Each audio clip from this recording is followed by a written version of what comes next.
Now, the City of Johannesburg has made an urgent appeal to Eskom amid devastating floods that are sweeping through the metro. The city is asking to be spared from power cuts for at least 3 days to attend to the thousands of outages that have been reported as a result of storms. Let's get the latest now with the city's Environment and Infrastructure spokesperson, Nickolaus Bauer. Nickolaus, good afternoon. Welcome to Today here on ENCA. Thank you for your time. So the pressure is big on city power and the outages are not stopping. The wet weather is continuing. Are you hopeful that Eskom will accede to your request? Well, good afternoon to you and Dr. Dan, and indeed good afternoon to the viewers of ENCA. I join you just outside a substation here in Roodepoort where there's been a 5-day-long power outage, and to say that we're in a crisis is a massive understatement, Dan. We do need that 3-day reprieve from Eskom, 72 hours, just to be able to get on top of this situation. If we don't have that reprieve from Eskom, we're approaching really a situation that we will struggle for a while to get on top of. You may be asking why we need a reprieve from load shedding. If there's no power, can't you just work on the lines and ensure that power is returned to areas that have been without power for 3 to 4 days? It's a simple fact, Dan, that unfortunately, unless lines are fully powered with uninterrupted power, you cannot work on high voltage infrastructure. And as such, we're asking for that reprieve from Eskom so that we can work flat out 24/7. We've already deployed all available technical resources from City Power to try and do this. But really, the outages are occurring as fast as we're able to resolve them. You also need to keep in mind as well that cable theft exponentially rises during load shedding. And as such, this is also something that we need to try and get on top of, and are begging Eskom to give us this 3-day window. Yeah, so you need power in order to fix the outages. How many outages are you dealing now? Earlier, I saw a statement saying it's over 4,000. So people are getting confused with the amount of calls as opposed to actual outages.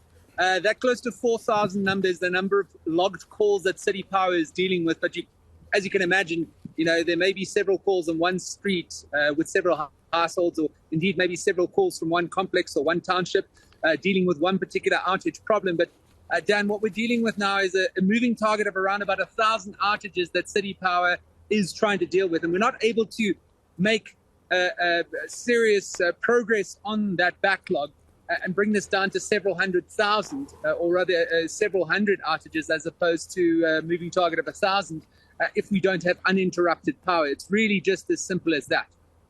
By when do you expect to hear from Eskom, or when are you hoping Eskom will respond? Eskom has responded to say that they acknowledge receipt and are dealing with it. The general manager for the Gauteng region is looking at the application.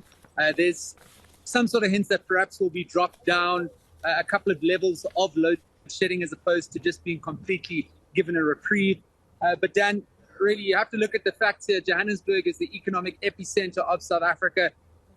Hundreds, if not thousands of businesses on a day-to-day basis are really struggling to try and deal with not only load shedding itself, but indeed the fact that these outages have occurred due to the inclement weather in Johannesburg. And take a look around. I mean, we've got a little bit of sunshine now, but there's rain predicted for the rest of the week. So we need some sort of action, some sort of understanding from Eskom in order for us to arrest this crisis. Yeah, and we are also dealing with vandalism, which you say it goes up exponentially during such times. Well, indeed. What you don't realize is that cable theft occurs during load shedding because it provides a very handy schedule from which thieves can operate from. I can cut this part of the line out without risking major high voltage electrocution.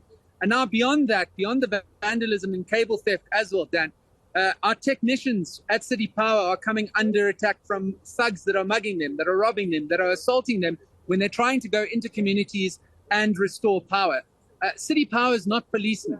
City Power is not the South African Police Service. We're simply there to try and provide services to the people of Johannesburg.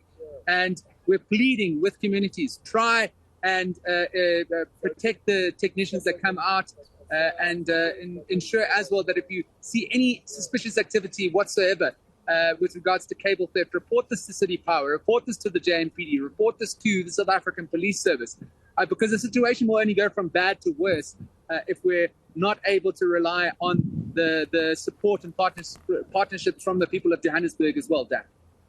Okay, so in terms of protecting City Power technicians, you're asking communities to do so. Are you cooperating with the police in those local areas? I mean, because the police are the law enforcement agency, what is their role in assisting you as a city to protect the technicians?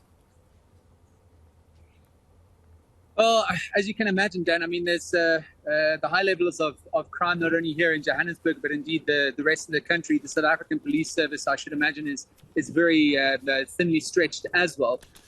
Please let me clarify. We're not asking the people of Johannesburg to come out and provide physical protection to the technicians that are coming into these areas to try and restore outages.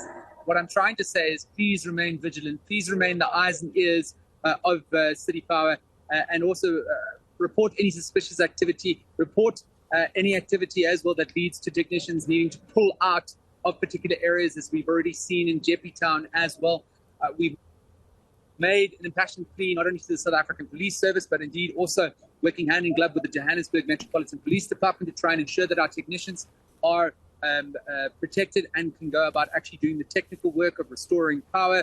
But as you can imagine, people are working late hours, they're working long hours, they're working long into the night.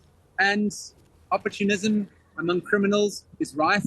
And it's an unfortunate reality, the socioeconomic situation that South Africa is in. Criminals will also try and utilize the crisis that we're in at the moment to try and take advantage. Thank you very much for your time this afternoon on Today on ENCA. Nickolaus Bauer speaking on behalf of Joburg's Environment and Infrastructure Department about the power problems that the city is currently faced with, and City Power battling thousands of outages due to inclement weather.